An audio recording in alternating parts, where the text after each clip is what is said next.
Então, é um conjunto de alterações hormonais que ocorrem em resposta ao trauma. É um estado hipercatabólico, por definição, e ocorrem reações neuroendócrina e metabólica muito comuns a qualquer estresse ou qualquer trauma já experimentado, e cuja intenção é manter ou mesmo restaurar a hemostasia do paciente. Então, se a gente tem uma esquematização do trauma operatório, por exemplo, a gente tem forças físicas ali, no simples trauma inicial do início da cirurgia, que lesam tecidos, que lesam órgãos específicos, que vão promover traumas secundários, com alterações hemodinâmicas, endócrinas, até mesmo susceptibilidade a infecções, e a gente sabe disso, né? Que de maneira inadequada podem evoluir até para falências orgânicas, né? E o que ocorre uma alteração significativa do meio interno, e o X da questão, na verdade, é exatamente até onde isso é bom para o organismo, ou isso é exacerbado a ponto de levar a uma disfunção múltipla e à morte, por exemplo. E com alguns outros fatores associados, né? O paciente vai estar em jejum, o paciente vai estar imóvel, o paciente vai ter perdas extrarrenais e fora as outras doenças intercorrentes que fazem com que a fisiopatologia desse processo cirúrgico mexam com metabolismos orgânicos e não orgânicos, tem alteração do ritmo alimentar e que a gente tem uma fase catabólica e uma fase anabólica. E a nossa resposta, mais uma vez, mais um fluxograma aqui, a partir do trauma inicial, a gente segue um fluxo de hipotermia, muitas vezes, hipotensão, débito cardíaco reduzido, resistência vascular elevada e muitas vezes com um hipermetabolismo, mas que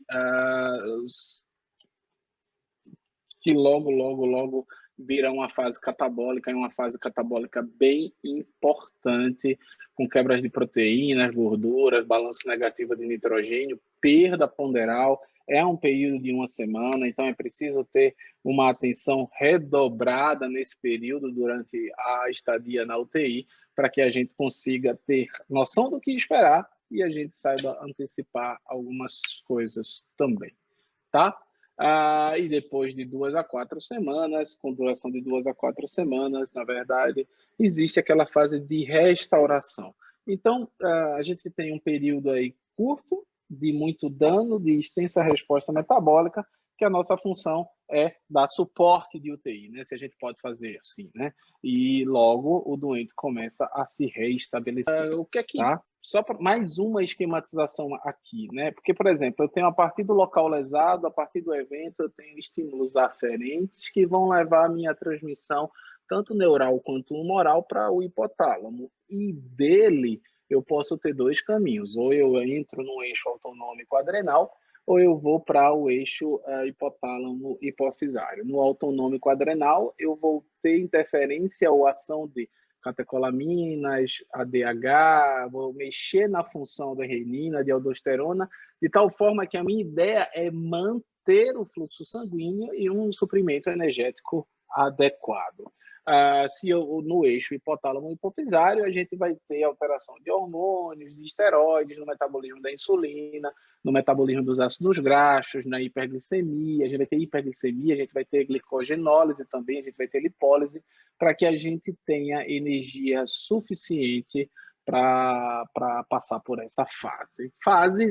Momento esse que, na verdade, tem duas fases que servem como categorização assim, didática. A fase EBB, que dura 2 a 3 dias ali de duração, que a gente tem que vigiar a hipovolemia, a hipotensão, existe uma diminuição do fluxo sanguíneo e um aumento da resistência vascular sistêmica, existe um aumento de catecolaminas e mineralocorticoides e glicocorticoides, existe uma diminuição da insulina e um aumento do glucagon e, consequentemente, hiperglicemia. E existe uma fase flow ali, de um estado hiperdinâmico, com retenção mais fluida de fluidos, né, que já ocorre o inverso, ocorre um aumento de permeabilidade vascular, uma diminuição da resistência vascular, um hipermetabolismo, também aumento das catecolaminas e glicocorticoides, e o aumento da insulina e hiperglicemia aqui também, tá?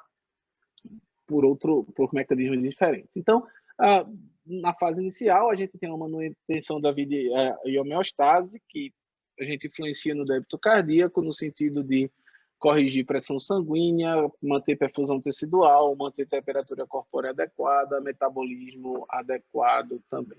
Nessa fase catabólica, o que a gente vê é um nítido desbalanço com maior catabolismo, hiperglicemia e proteólise, e, consequentemente, maior nível sérico de cortisol, glucagon e de adrenalina, em contraposição àquilo que é anabolismo, em contraposição à insulina, tá? E a função ali de anabolismo, de hipoglicemia, de proteogênese.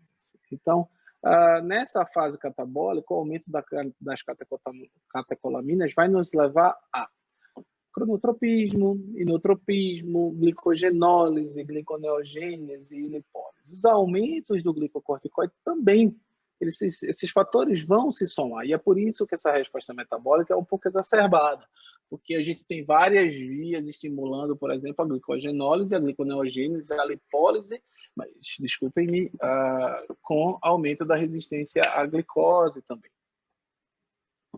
O aumento do glucagon vai me levar também à gliconeogênese, à glicogenólise e à lipólise. E eu vou ter nessa fase liberação de citocinas, eu vou ter mediadores de lípidos, eu vou ter produção de proteínas da fase aguda, eu vou ter consumo de proteína muscular, eu vou ter degradação de aminoácidos, eu vou ter degradação de triglicérides, de glicerol, de ácidos graxos, eu vou ter aumento de glicose na corrente sanguínea, né? Tanto por gliconeogênese como glicogenólise. Para sumarizar toda essa agressão, o que a gente vai ter teve lesão do tecido, a gente vai ter toda essa cascata aqui com células inflamatórias, neutrófilos, macrófagos, mediadores pró-inflamatórios, aumentos de fator de necrose tumoral, interleucinas, cisninas, aminovasoativas, que vão gerar aumento na produção e afluxo de células inflamatórias, proteínas de fase aguda, aumento de PCR, fibrinogênio, consumo de complemento, febre, taquicardia, taquipneia, leucocitose. Então, a gente precisa ter noção disso. A gente precisa ter noção disso para que a gente não confunda os eventos que se seguirão e faça, por exemplo, confusão de diagnósticos e tal. Mas todos esses fatores aí são nada mais nada menos do que resposta inflamatória sistêmica, né?